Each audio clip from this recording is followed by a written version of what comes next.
Welcome to Section 420, Talkin Yankees, the podcast. Well, major injury news for the Yankees. A big blow to the Yankees, losing reliever Michael King to a fractured right elbow. Occurred during the first game against the Baltimore Orioles, a game the Yankees won 7-6. But the story there is losing Michael King threw one of his sliders there. Ball was way off the plate, way in the dirt, and he kind of winced in pain. And just from there, you knew something was wrong. And they had to come out and take him out of the game. And then the x-rays afterwards revealed that he had a fracture in the right elbow. So he's done for the season, and it's just a major blow for the New York Yankees because King has been great. Pretty much, morphed into the eighth inning guy just with kind of Loizaga out for a while and not really effective. King kind of assumed that role, and he's just more than a one-inning pitcher. I mean, he could go multiple innings, you can use him for 4 outs, you can use him maybe for 6 outs. So there's a valuable weapon for the Yankees, and he was really having a great season. Overall, got out of a lot of major jams, a lot of big strikeouts, with like maybe a runner on third base with only 1 out, and he would get a big strikeout. So hard to see what really did it. It was, and on the pitch, it was one of what they call the Kluber ball, kind of something that was discussed early seasons, a pitch that Corey Kluber taught him. That was kind of a half curveball, half slider, and it was that type of pitch. It was the pitch he threw that right afterwards that he went in pain, so maybe that put some sort of pressure on the elbow and with the torque, with all that, and finally just caused something to snap there. That pitch has been valuable for him. Got a lot of major big strikeouts and big spots with that pitch. But unfortunately, I guess it put a lot of stress on the elbow there, and it finally gave out. So King done for the season, and Yankees are in big trouble there because even that very same game, Yankees were up 7-3. You have Chapman on the mound with two on, and he serves up a 3-run home run. So it's not like you can insert Chapman in there and get the same results. But Chapman just hasn't been effective consistently for a while. King has been. So now, Yankee fans are going to have to be on the edge of the seat a little bit and see what to do. And it's definitely a situation where Cashman's going to have to make a move to bring someone in here, just bring a setup man, maybe two, or maybe, a closer from another team just to come in here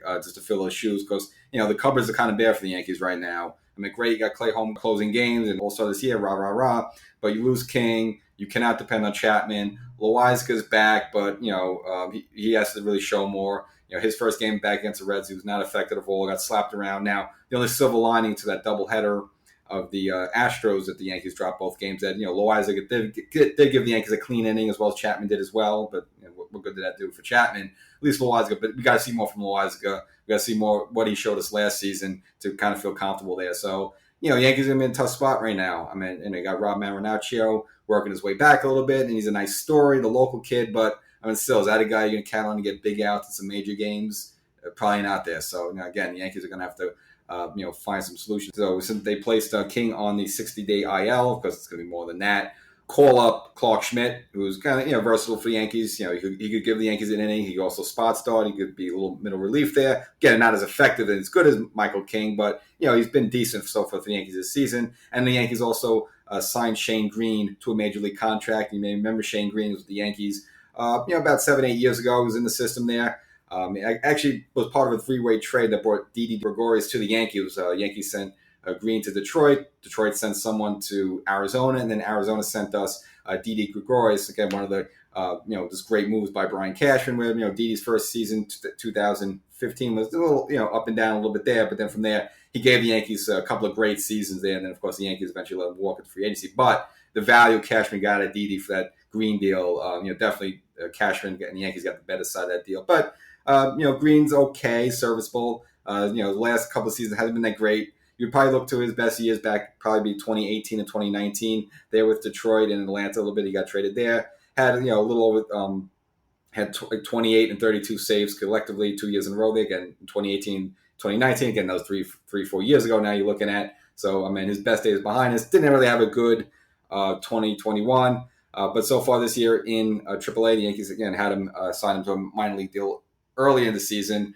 Had an ERA of 3.86 in 15 games. So not great, not bad. But again, just at least an arm you could throw in there for a while. Does have some major league experience. Came up through the Yankee system there. So, you got that little warm and fuzziness to it. But again, he's no way near a Michael King. So the Yankees are still going to have to search for an option there. So I just want to do this insert. As well as mentioned in the news, Jack Curry of the Yes Network reported that the Yankees had reached out to the Washington Nationals regarding Juan Soto. And I'm not sure I'm looking to give up a lot of major prospects and then have to sign this guy to a boatload of money when you're also looking to possibly sign Judge there. So a guy knows Soto's younger than Judge there, so that you could make the case for that. But That would be a hard sell to let Judge walk and then you sign Soto, as well as give up a ton of prospects in the process of doing so. But again, supposedly the Yankees are kicking the tires on that, so we'll see where that goes. Now, possibly Cashman could do something clever. I mean, if you just look at the Nationals, their closer, Tanner Rainey, nothing great. I mean, he has 12 saves this season.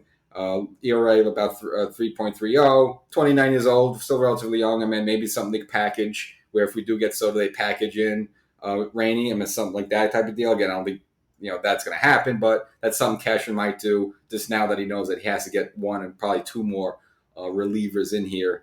Again, if the Yankees want to have any shot for October. And statistically right now, you look at Houston has the best bullpen in baseball just in terms of the ERA and the runs allowed and home runs allowed and all that. So if the Yankees want to stay there with Houston, which they're struggling to do right now, they're going to have to add some arms there. I know Britton's coming back supposedly toward the end of the year, but, again, until we see him, until he's on the mound, until he's effective, we don't know what we get with Britton. So Yankees are going to be short-handed right now, so, they're going to have to bear down. This is coming at a time when you figure some of the people we've been discussing, such as Taillon, Nestor Cortez, going to need a little rest there. Domingo Germán's first start, gives up 5 runs in 3 innings there. Doesn't really give you that much confidence, but hopefully he could bounce back a little bit and give the Yankees some effective quality innings because, again, the Yankees are going to be a little short now in the bullpen. So I just wanted to share that with you, give my thoughts. Again, Michael King done for the season, fractured right elbow, big blow to the Yankees. I wouldn't say, I think losing like Clay Holmes at this point would be a little bit bigger, but still Michael King was probably, if Clay Holmes is 1, Michael King's 1A, and Chapman's like 1D right now just because he's just been, just tough to watch and sweating in the summer and all that jazz. So Section 420 Talkin Yankees, check out the podcast, subscribe to the podcast, and we'll be back soon to wrap up the Orioles series.